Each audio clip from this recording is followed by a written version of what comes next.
اعوذ باللہ من الشیطان الرجیم بسم اللہ الرحمن الرحیم لا حول ولا قوة الا باللہ۔ السلام علیکم ورحمۃ اللہ وبرکاتہ۔ معزز سامعین، آج میں جس عظیم اور نہایت بابرکت موضوع پر چند گزارشات پیش کرنے کی سعادت حاصل کر رہا ہوں، اس کا عنوان ہے برائی کا جواب بھلائی سے دینا۔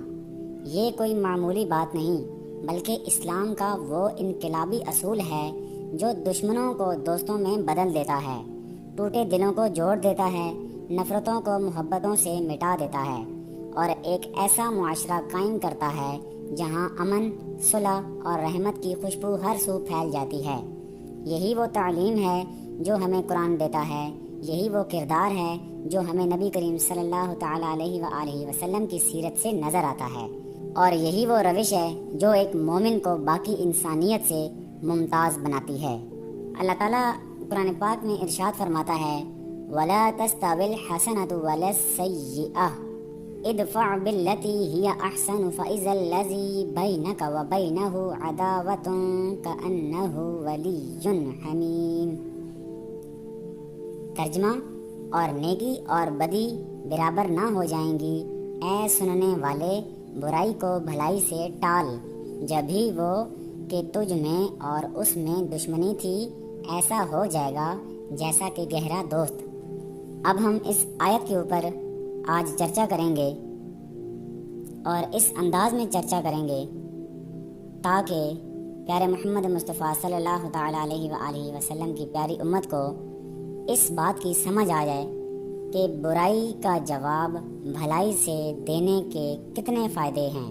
اور سب سے پہلے تو میری اللہ تعالیٰ سے دعا ہے کہ اللہ تعالیٰ مجھے جو بھی بیان کیا جائے اس پر خود عمل کرنے کی توفیق و سعادت عطا فرمائے، اور جو سننے والے ہیں اللہ تعالیٰ ان کو بھی اس بات پر عمل پیرا ہونے کی توفیق و سعادت عطا فرمائے۔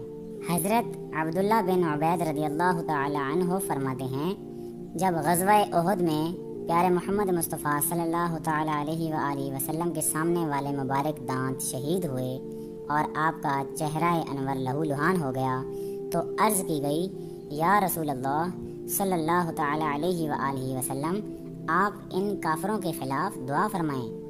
تاجدار رسالت صلی اللہ تعالیٰ علیہ وآلہ وسلم نے کمال صبر کا مظاہرہ کرتے ہوئے ارشاد فرمایا، بے شک اللہ تعالیٰ نے مجھے طعنے دینے والا اور لعنت کرنے والا بنا کر نہیں بھیجا، بلکہ مجھے دعوت دینے والا اور رحمت فرمانے والا بنا کر بھیجا ہے۔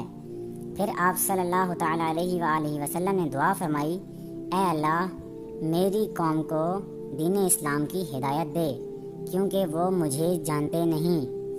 اگر ہم اس حدیث پاک پر غور کریں تو اس میں کس قدر فضیلت، درجات، احسان، حسن خلق، بے انتہا صبر اور حلم جیسے اوصاف جمع ہیں، کیونکہ پیارے محمد مصطفیٰ صلی اللہ تعالیٰ علیہ وآلہ وسلم نے صرف ان سے خاموشی اختیار کرنے پر ہی اکتفا نہیں فرمایا، بلکہ ان زخم دینے والوں کو معاف بھی فرما دیا۔ پھر شفقت و محبت فرماتے ہوئے ان کے لیے یہ دعا بھی فرمائی کہ اے اللہ ان کو ہدایت دے۔ پھر اس شفقت و رحمت کا سبب بھی بیان فرما دیا کہ یہ میری قوم ہے۔ پھر ان کی طرف سے عذر بیان فرما دیا کہ یہ ناسمجھ لوگ ہیں۔ حضرت انس رضی اللہ تعالی عنہ فرماتے ہیں، میں ایک مرتبہ پیارے محمد مصطفیٰ صلی اللہ تعالی علیہ وآلہ وسلم کے ہمراہ چل رہا تھا اور آپ کے اوپر ایک نجرانی چادر تھی جس کے کنارے موٹے تھے۔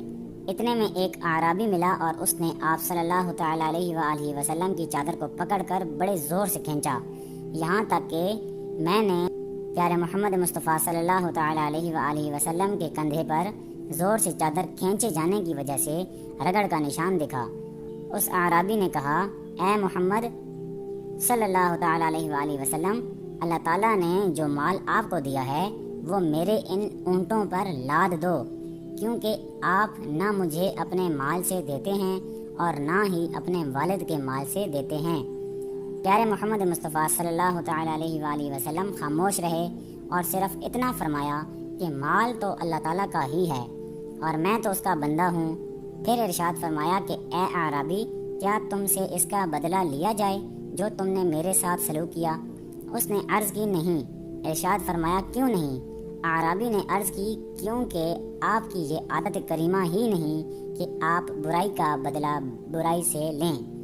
اس کی یہ بات سن کر پیارے محمد مصطفیٰ صلی اللہ تعالیٰ علیہ وآلہ وسلم مسکرا دیے اور ارشاد فرمایا اس کے ایک اونٹ کو جو سے اور دوسرے اونٹ کو کھجور سے بھر دو۔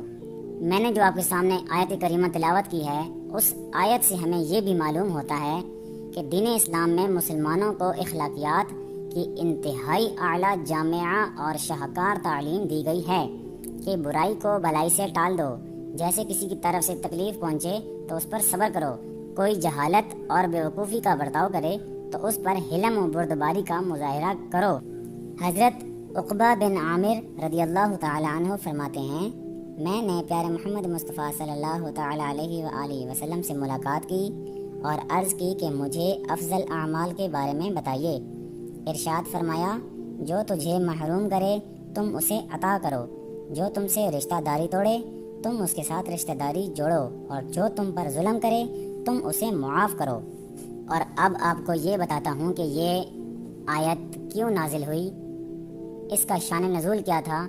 یہ آیت ابو سفیان کے بارے میں نازل ہوئی کہ ان کی شدید عداوت کے باوجود نبی کریم صلی اللہ تعالیٰ علیہ وآلہ وسلم نے ان کے ساتھ نیک سلوک کیا اور ان کی صاحبزادی کو اپنی زوجیت کا شرف عطا فرمایا۔ تو اس کا نتیجہ یہ ہوا کہ ابو سفیان تاجدار رسالت صلی اللہ تعالیٰ علیہ وآلہ وسلم سے سچے محبت کرنے والے اور آپ کے جانثار صحابی بن گئے۔ اگر ہم قرآن پاک کی ان تعلیمات اور سرکار دو عالم صلی اللہ تعالیٰ علیہ وآلہ وسلم کے اسوہ حسنہ کو اپنی عملی زندگی میں شامل کر لیں تو نہ صرف ہماری ذاتی زندگی نکھر جائے گی بلکہ ہمارا معاشرہ امن، محبت اور اخوت کا گہوارہ بن جائے گا۔ یاد رکھیے معاف کر دینا کمزوری نہیں بلکہ یہ اخلاقی طاقت کی علامت ہے۔ جس دل میں نفرت کا بدلہ محبت سے دینے کی ہمت ہو وہی دل اللہ کے قرب کا مستحق بنتا ہے۔